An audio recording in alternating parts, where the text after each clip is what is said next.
Lunes 11 de diciembre de 2023. Todos los lunes platicamos sobre cuáles fueron las noticias más importantes para los mexicanos en la semana que terminó ayer. ¿Cuáles fueron las noticias?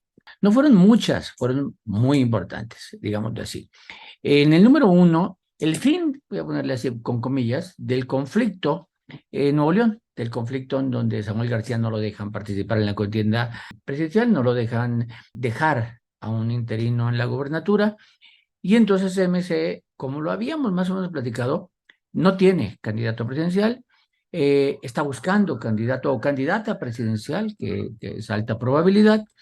Y entonces esa es la noticia uno, todo el conflicto alrededor, donde el fin de semana incluso nos enteramos de que Mariana Rodríguez, la esposa de Samuel García, se inscribe como candidata a la presidencia municipal de Monterrey, ¿no? Sustituyendo a Luis Donaldo Colosio, por cierto, que parece que Luis Donaldo Colosio va a optar por la senaduría, ¿no? A ver si la gana. En la noticia 2, inseguridad, de esas noticias que no nos gusta dar. La inseguridad, evidenciada en muchos aspectos, pero sobre todo en dos. Jóvenes estudiantes universitarios asesinados en Guanajuato, que además ya el drama de por sí, que además se les victimiza al revés. Parece que estaban comprando droga, parece que se equivocaron de comprador de droga.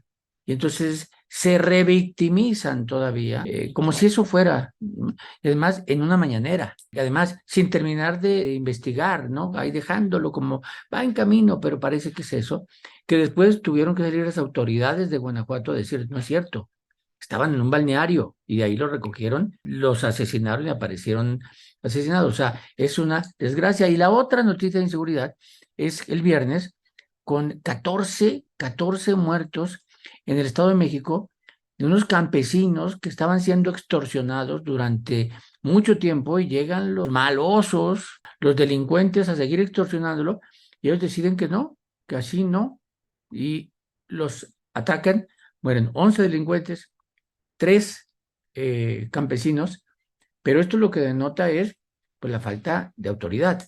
O sea, los estaban extorsionando porque había posibilidad de extorsionarlos y no había autoridad que detuviera esta extorsión.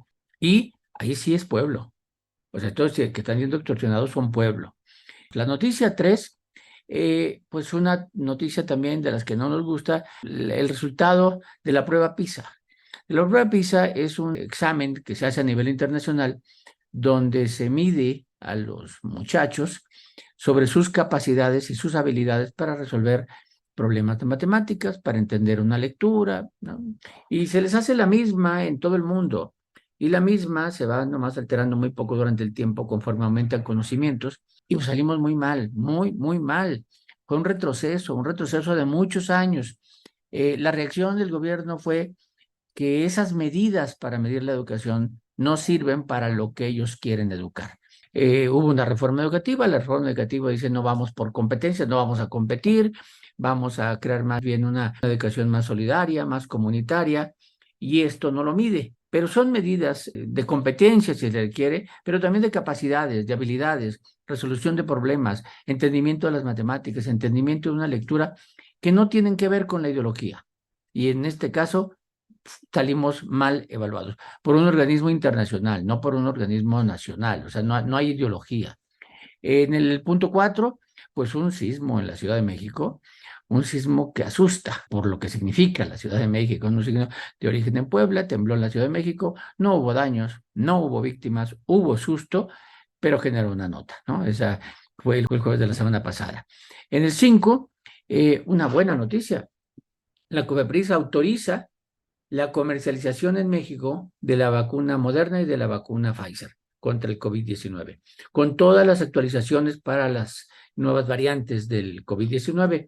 Es decir, ya van a poder comercializarse, venderse en farmacias y centros de vacunación privados, y el que esté dispuesto a pagarlos, pues bueno, ya puede vacunarse con las vacunas actualizadas de Pfizer y de Moderna.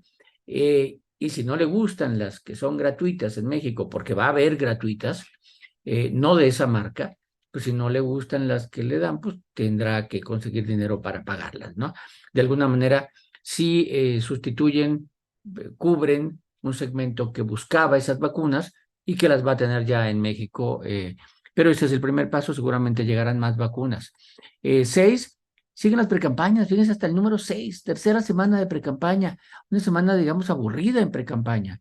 O sea, no hay ninguna razón en la tercera semana de precampaña, no hay ninguna razón importante, ninguna sorpresa como para que digamos esta semana se movieron las preferencias porque se presentó algo. No, tercera semana y podemos reportar nada que reportar. Y por último, pues un conflicto en el Tribunal Electoral del Poder Judicial de la Federación, cuando ya está el proceso electoral en marcha, de repente 3 de los 5 magistrados electorales piden que renuncie el presidente del Tribunal Electoral por pérdida de confianza. Lo pueden quitar, no es la primera vez que pasaría.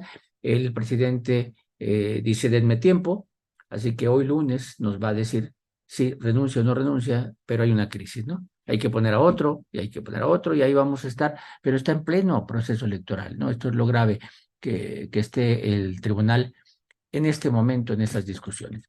Gracias, Jorge Campos, con las noticias más importantes de lo que ocurrió en la semana que corrió del 4 al 10 de diciembre de 2023.